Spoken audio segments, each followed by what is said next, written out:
El Papa León XIV decide destituir al cardenal Tagle solo por esta razón. El Vaticano atónito. Las campanas de la Basílica de San Pedro sonaron temprano esa mañana, pero esta vez no para celebrar dentro de los antiguos muros del Palacio Apostólico. Tras puertas que pocos hombres en la historia han cruzado, se tomó una decisión que sacudiría los cimientos de la Iglesia Católica. El Papa León, el hombre una vez aclamado como el unificador de la Iglesia fracturada, el pastor que guiaría al rebaño en aguas turbulentas, había elegido un camino que pocos se atrevían a imaginar. Con un solo decreto inició la destitución del cardenal Luis Antonio Tagle. Un cardenal querido por millones. Una figura vista por muchos como el futuro mismo de la Iglesia. Los rumores llenaron los pasillos del Vaticano. Incluso antes, la tinta se había secado en los documentos oficiales. Periodistas vaticanos experimentados aferraban sus rosarios con incredulidad, atónitos no solo por el acto en sí, sino por la razón oculta que lo motivaba. ¿Qué secreto podría llevar al vicario de Cristo a rebelarse contra uno de sus cardenales de mayor confianza? ¿Qué consejo privado, qué presión invisible, qué tormenta divina o política había alcanzado la cámara del Santo Padre esa noche? Durante años, el cardenal Tagle fue un faro de esperanza, un hombre de compasión, humildad y profunda perspicacia teológica. Para muchos fieles de Asia y más allá, representó con acento agudo el rostro amable de la Iglesia moderna. Su voz se escuchó no solo en sínodos y concilios, sino también en las oraciones silenciosas de los quebrantados, los pobres, los olvidados. Y sin embargo, el Papa León XIV, considerado en su día su gran aliado, lo había convocado solo, sin su personal, sin asesores, solo los dos hombres, cara a cara, bajo el imponente crucifijo de Cristo crucificado. Fuentes cercanas al evento describen un silencio denso en esa reunión, sin gritos, sin discusiones, solo el peso silencioso de la eternidad que los oprimía. A la medianoche, mientras la Guardia Suiza permanecía apostada bajo las estatuas de mármol de los santos, la orden quedó firme. Un funcionario del Vaticano, que habló bajo estricto anonimato, susurró palabras que desde entonces han dado la vuelta al mundo.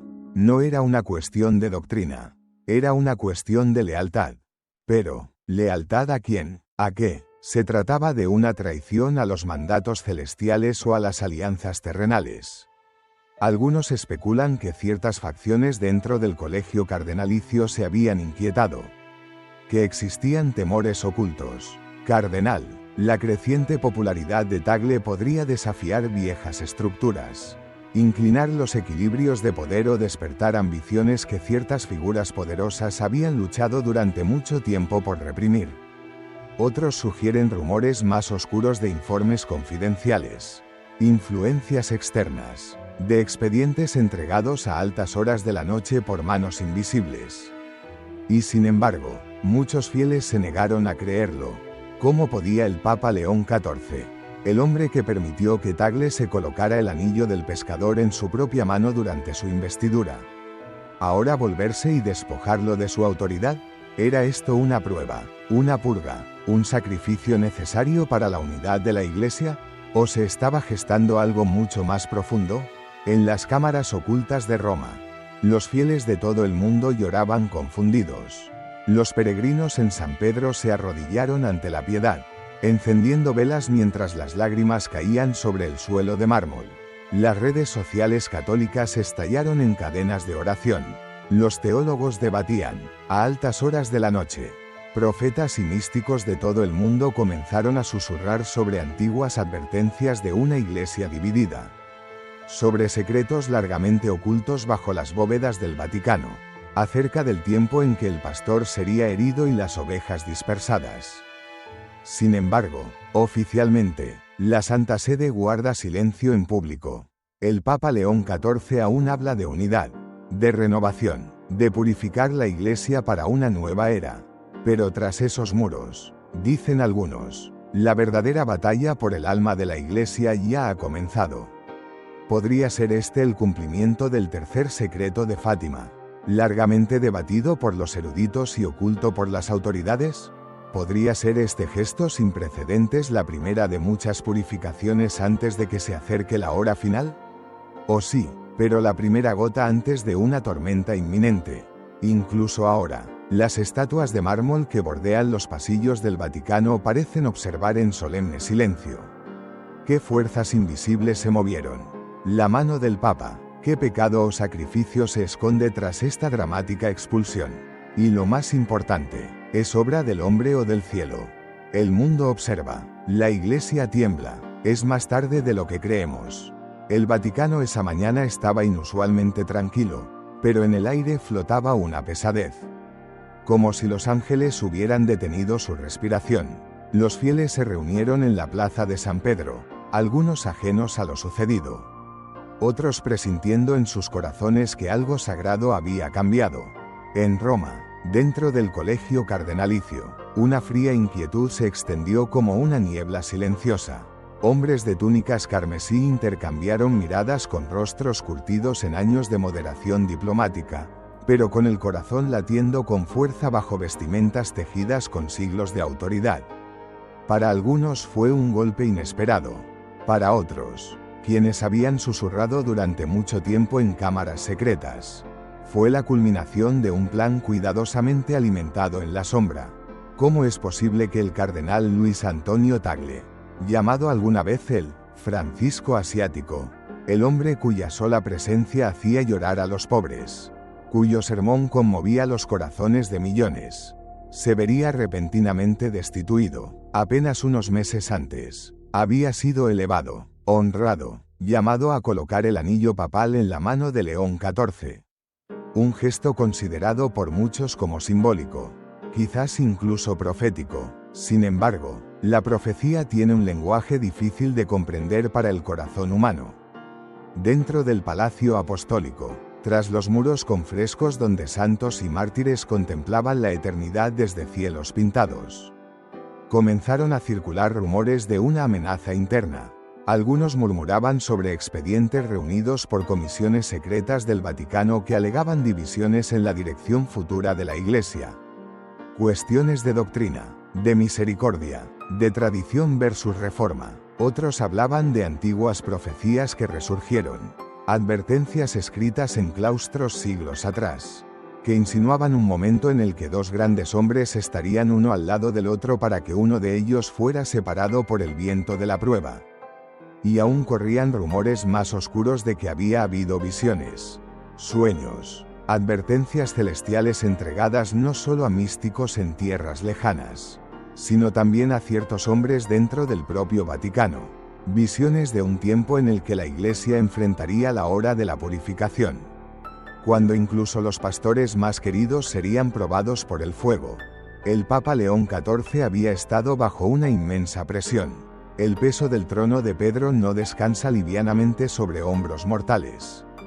Soportó el peso de las naciones, las expectativas del cielo y la mirada penetrante de una iglesia global fracturada entre el pasado y el futuro. Tras la grandeza de las misas públicas, tras los himnos triunfales cantados por los coros, había fuerzas que luchaban con cardenales invisibles, presionaban a diplomáticos, se formaban facciones suplicantes, cada una creyendo que actuaba en defensa de la única fe verdadera. Pero León XIV sabía algo que la mayoría desconocía. No solo se enfrentaba a hombres, había habido señales, sucesos extraños, advertencias silenciosas. Días antes de la decisión, un rayo cayó sobre la cúpula de San Pedro, no una, sino dos veces, bajo un cielo nocturno despejado. Monjes de monasterios lejanos despertaron en la oscuridad de la noche del mismo sueño inquietante, una cruz fracturada, un cáliz volcado, un pájaro rojo cayendo de las alturas. Y había cartas anónimas, urgentes, entregadas por manos desconocidas a los aposentos privados del Papa, que contenían acusaciones, pero también profecías. Algunas resonaban con las palabras pronunciadas hacía mucho tiempo por San Malaquías, cuya escalofriante visión de la sucesión papal había resurgido entre los fieles católicos. Gloria, Petrus Romanus y el tiempo del juicio. ¿Eran estas divagaciones de locos o advertencias divinas transmitidas por instrumentos imperfectos? Lo que más aterrorizaba a León XIV no eran las implicaciones políticas, sino la posibilidad de que el cielo mismo estuviera forzando su mano. ¿Podría Tagle, con su inmensa popularidad y espíritu afable, convertirse en la herramienta involuntaria de división en esta hora final? ¿Podría su ascenso arriesgarse a fragmentar la unidad de la esposa de Cristo, o algo peor? ¿Podrían enemigos invisibles, tanto espirituales como terrenales, estar planeando usar la creciente influencia de Tagle para propósitos mucho más peligrosos? El Papa lloró amargamente mientras rezaba bajo la piedad de Miguel Ángel esa noche. «Señor, si esta copa puede pasar de mí», susurró haciendo eco de Getsemaní. Pero no hubo respuesta y así se firmó el decreto. En las horas siguientes, la maquinaria vaticana se movió rápida y silenciosamente. El comunicado oficial difundió un lenguaje suave, hablando de reasignaciones, necesidades pastorales, mayor servicio en otros lugares. El tono oficial enmascaró la gravedad de la tormenta subyacente en todo el mundo. Los fieles católicos respondieron con oleadas de confusión y dolor. En Filipinas, donde el cardenal Tagle es profundamente querido, los feligreses se reunieron por decenas de miles, elevando rosarios al cielo. Muchos lloran abiertamente, algunos imploran claridad, otros susurran sobre la traición. En las calles de Manila, las velas bordeaban las escaleras de la catedral como ríos de estrellas parpadeantes. En redes sociales se debatía con furia entre quienes consideraban trágica la decisión del Papa y quienes insistían en que se trataba de un acto de corrección divinamente inspirado. Una purga para proteger la pureza de la doctrina ante la inminente tormenta. Mientras tanto, dentro del Vaticano, otros ojos observaban. Ciertos cardenales, aquellos que durante mucho tiempo se habían posicionado discretamente en el tablero del poder, ahora movían sus piezas. Las ambiciones despertaron. Se formaron silenciosas alianzas en los pasillos de mármol, donde solo resonaba débilmente el sonido de coros distantes. Pero mucho más allá de la política, incluso por encima de los altares más altos, batallas invisibles rugían en los cielos. Porque esta no era una destitución cualquiera, era el despertar de algo antiguo, algo profetizado. Y aunque el Papa León XIV permanecía visiblemente tranquilo ante el mundo, en su capilla privada ahora oraba con más fervor que nunca, porque sabía que la conmoción apenas comenzaba, que la hora de la prueba había llegado. Pero el misterio tras esta destitución sin precedentes aún seguía desvelándose. Al amanecer sobre Roma, proyectando rayos dorados sobre las antiguas piedras de San Pedro, la ciudad se sumía en una calma inquietante. Los peregrinos deambulaban por la plaza sin percatarse de que tras aquellas imponentes columnas se avecinaba una tormenta sin precedentes en la historia reciente del Vaticano. La comunidad católica mundial era ahora plenamente consciente del drama que se desataba. Las agencias de noticias se apresuraban a obtener declaraciones. Los comentaristas especulaban descontroladamente. Algunos hablaban de un conflicto personal entre el Papa León XIV y el cardenal Tagle.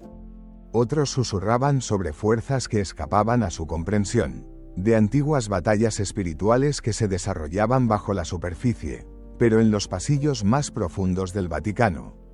Lugares donde pocos, incluso entre la curia, han pisado jamás. Se celebraban reuniones en total secreto. Lo llamaban simplemente la Cámara, un círculo íntimo de asesores de alto nivel, cuidadosamente seleccionados por el Santo Padre. Se reunía bajo la luz parpadeante de las lámparas de aceite. Se confiscaron los teléfonos móviles y no se permitían transcripciones.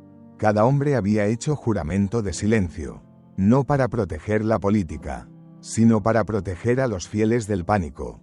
Sobre la mesa, frente a ellos, yacían textos antiguos sobresellados y un expediente más grueso que todos los demás, marcado como Privatum Angelicum. En su interior no se encontraban meros documentos políticos, sino advertencias espirituales recopiladas a lo largo de generaciones, testimonios de místicos, informes de exorcistas, registros de apariciones, Páginas tanto aprobadas como suprimidas que hablaban de las pruebas venideras para la esposa de Cristo, de una iglesia que entraba en su purificación final.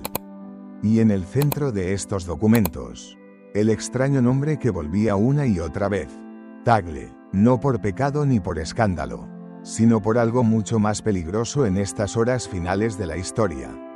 El carisma de Tagle, su atractivo global sin precedentes, su posición única a caballo entre la tradición y la modernidad, todo ello combinado en un frágil instrumento que, si se manejaba correctamente, podía revitalizar la iglesia, pero si se manipulaba, podía fracturarla irreparablemente. El Santo Padre había leído las advertencias una y otra vez a la luz de las velas.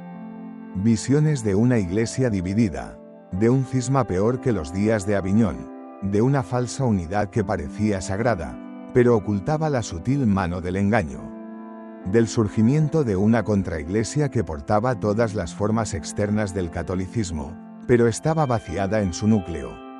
Sin embargo, León XIV amaba a Tagle como a un hermano. La decisión le desgarró el alma. Mientras tanto, los rumores estallaban en la clandestinidad católica global. Los círculos proféticos debatían si este evento estaba relacionado con la llamada Medianoche de Roma, predicha por ciertas estigmatizadas décadas atrás, un momento en el que el sucesor de Pedro se enfrentaría a la traición. No desde afuera, sino desde adentro. En Filipinas se reportaban señales milagrosas.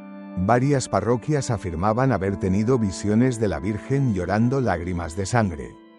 En una capilla remota de Cavite, una monja anciana describió haber visto a San Miguel Arcángel de guardia en el tabernáculo con su espada llameante desenvainada. Intervenía el cielo mismo. ¿Eran estas señales auténticas o las alucinaciones de fieles desconsolados? La Iglesia, atada por la cautela, no ofreció confirmación, pero las personas que creían dentro del archivo apostólico del Vaticano, prohibido durante mucho tiempo para la mayoría de los pergaminos antiguos, fueron desclasificadas una vez más. Entre ellos, fragmentos de una visión olvidada concedida a la beata Ana María Tailly hace más de 2 siglos. La estrella caerá, la paloma se elevará, pero la corona temblará en la mano de aquel que se sienta en el trono de Pedro. Y en esa hora, 2 pastores serán divididos por mi llama purificadora. Aunque ninguno comprenderá completamente, muchos ahora preguntaban, ¿era la estrella el cardenal Tagle? ¿La paloma, su símbolo de paz? ¿Era León XIV la mano temblorosa? Las preguntas se intensificaron. Sin embargo, el Papa León XIV permaneció en silencio. Habló solo con su confesor, un anciano jesuita que había servido bajo 4 papas, cuyo rostro reflejaba la silenciosa agonía de quien sabe demasiado. «Hijo mío», susurró el confesor apretando fuertemente las manos de León, «la purificación siempre estuvo destinada a comenzar, no entre herejes, sino dentro de nuestros propios muros. Esta es la era, el trigo y la cizaña se separan». Los ojos del Papa se llenaron de lágrimas. «Me temo», susurró León, «que he comenzado algo que no puedo detener». Afuera, la batalla espiritual se intensificaba. En los cielos de Roma, un extraño tono rojizo apareció en el horizonte al atardecer, impulsando a miles a arrodillarse espontáneamente. Algunos rezando, otros llorando, otros convencidos de que las advertencias de Fátima finalmente habían llegado a su hora. La atención del mundo se volvió ahora completamente hacia el Vaticano. ¿Era el comienzo de la criba final predicha por Nuestra Señora? ¿Era esta la tormenta de la que habló San Juan Pablo II? Una iglesia destinada a ser despojada, purificada y preparada para la segunda venida de Cristo, ¿o era, como algunos susurraban en voz baja, el primer movimiento de aquellos que llevaban mucho tiempo enquistados dentro de los muros del Vaticano? El supuesto humo de Satanás, del que Pablo VI había hablado una vez con labios temblorosos. Y en el centro de todo ello se encontraban 2 hombres, uno sentado en la silla de Pedro, el otro ahora arrojado a un exilio incierto. Los fieles católicos contuvieron la respiración. El reino espiritual se conmovió violentamente y el cielo observaba. pues el siguiente movimiento determinaría si esta era la gran caída de la Iglesia o su mayor hora de triunfo. La noche que siguió fue diferente a cualquier otra anterior. Roma misma parecía inquieta, como si el suelo bajo sus antiguas calles temblara con el peso de lo que se estaba desarrollando. Las estatuas de los santos permanecieron inmóviles, sus ojos de mármol mirando fijamente a la oscuridad, como si presenciaran una batalla invisible que se libraba en los cielos. El Papa León XIV se retiró a su capilla privada, solo, sin guardias, sin ayudantes. Ante él solo estaba el Santísimo Sacramento expuesto sobre la custodia dorada. La luz parpadeante de la vela danzaba sobre la Eucaristía como lenguas de fuego. Se arrodilló con la cabeza gacha, temblando. «Señor», susurró, «Sigí errado, muéstramelo ahora, antes de que sea demasiado tarde». El silencio era insoportable, pero entonces el aire cambió. La temperatura bajó, una brisa repentina entró en la cámara cerrada, arremolinándose a su alrededor, como si alas invisibles hubieran entrado desde el más allá. Entonces sucedió una voz, no desde afuera, sino desde adentro, clara, innegable, resonando con dulzura e inefable autoridad. «Ha llegado el momento, Pedro, lo que temes nunca fue entre hombres, sino entre tronos y dominios». Las lágrimas inundaron los ojos del Papa porque en ese momento comprendió, esto nunca se trató de Tagle. Nunca fue simplemente una jugada política ni una respuesta a rumores o facciones. Lo que se había desarrollado era parte de una batalla mucho más antigua. Una que se remontaba a los cimientos mismos de la Iglesia, a la guerra cósmica entre la luz y la oscuridad que rugió antes del tiempo mismo. La destitución de Tagle fue necesaria, no para castigarlo, sino para protegerlo, porque lo que pocos conocían era a este cardenal. Tagle se había convertido en el instrumento elegido para un papel más importante.